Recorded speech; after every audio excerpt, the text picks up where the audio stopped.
महाभारत एक ऐसा प्राचीन महान ग्रंथ है जिसमें भारत ही नहीं बल्कि पूरे विश्व इतिहास का रहस्य छुपा हुआ है। भारत में कई घटनाएं, संबंध, ज्ञान और विज्ञान से जुड़े रहस्य छुपे हुए हैं। महाभारत को धर्म और अधर्म के बीच हुआ इतिहास का सबसे बड़ा युद्ध कहा जाता है। प्राचीन समय से लेकर अब तक ऐसे कई प्रमाण मिल चुके हैं जो ये साबित करते हैं कि भारत के इतिहास में घटी महाभारत की घटना एक वास्तविक घटना थी। आइए जानते हैं कुछ ऐसी ही रोचक बातों को जो महाभारत के अस्तित्व को सच साबित करती हैं। महाभारत में आज के शहरों का उल्लेख। पूरी महाभारत में 35 से ज्यादा शहरों के बारे में जिक्र किया गया है जो आज भी मौजूद हैं। पुरातत्व विभाग के वैज्ञानिकों को इस बात के कई प्रमाण मिले हैं कि भारत और उसके आसपास के कई देशों का प्राचीन महाभारत में विवरण है। जैसे कि महाभारत में उल्लेख हस्तिनापुर आज के उत्तर प्रदेश का मेरठ जिला है और गांधार वर्तमान समय में अफगानिस्तान के गांधार शहर को कहा जाता है। ठीक इसी तरह श्री कृष्ण की द्वारिका नगरी भी आज के गुजरात में मौजूद है। महाभारत और रामायण की समानताएं। वैसे तो रामायण और महाभारत दो अलग अलग युगों में लिखी गई है और ये दोनों ही बिल्कुल अलग अलग युगों की घटनाएं थीं। फिर भी महाभारत के युद्ध में भगवान हनुमान जी के होने का भी वर्णन आता है और इन पुस्तकों में जिन जगहों का नाम हजारों साल पहले किया गया था वे ठीक उसी जगह आज भी मौजूद हैं, जैसे कि राम सेतु, अयोध्या, कुरुक्षेत्र की रणभूमि आदि। इसके अलावा अगर ये किताबें काल्पनिक होती तो इन किताबों में इतनी समानताएं नहीं मिलती। घटोत्कच का शरीर। पुरातत्व विभाग के खगोलविदों को कुरुक्षेत्र के पास एक विशालकाय कंकाल मिला है जिसे महाभारत के कैरेक्टर भीम के पुत्र घटोत्कच का कंकाल माना जा रहा है। घटोत्कच भीम और राक्षसी हिडिंबा के पुत्र थे। महाभारत में घटोत्कच के आकार का ठीक वैसे ही विवरण है जैसे कि पुरातत्व विभाग को कंकाल मिला है। विशाल राजवंश। महाभारत कथा की शुरुआत राजा मनु से होती है और इस विशाल वंश के 50 से भी ज्यादा राजाओं के बारे में महाभारत में जिक्र किया गया है।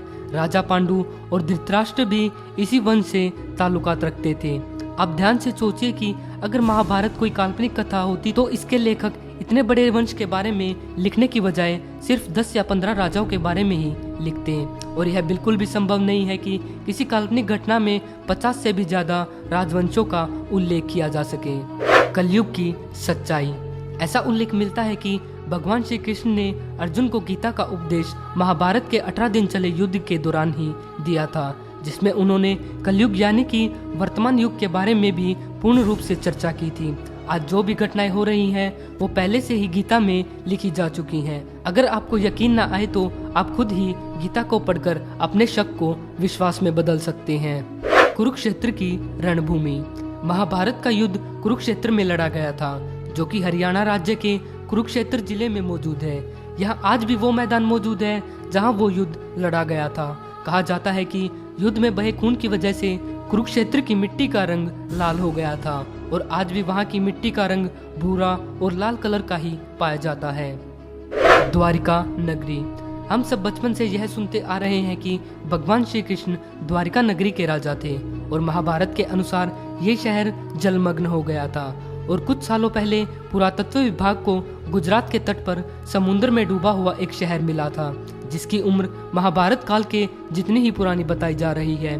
भगवान श्री कृष्ण की इस नगरी को एक संपूर्ण राज्य बताया जाता था। द्वारिका के बारे में प्रचलित लोक कथाओं में कहा जाता है कि समुद्र ने द्वारिका में रहने वाले लोगों को छोड़कर बाकी सारी नगरी को अपने अंदर समा लिया था। आज से कुछ सालों पहले तक भी श्री कृष्ण की द्वारिका नगरी को कोरी कल्पना बताया जाता था, लेकिन जब से समुद्र में इस पुराने शहर के प्रमाण मिले हैं तब से महाभारत के अस्तित्व के सच होने को हरी झंडी दिखा दी गई है, जो कि महाभारत के सच होने का एक बहुत बड़ा सबूत है। तो दोस्तों, ये थे महाभारत से जुड़े कुछ रोचक तथ्य जो महाभारत के अस्तित्व को सच साबित करते हैं। आपको यह वीडियो कैसी लगी कमेंट करके जरूर बताएं और अगर वीडियो पसंद आई हो तो लाइक करें, शेयर करें और ऐसी ही और भी रोमांचक और मिस्टीरियस वीडियो देखने के लिए हमारे चैनल को सब्सक्राइब जरूर करें।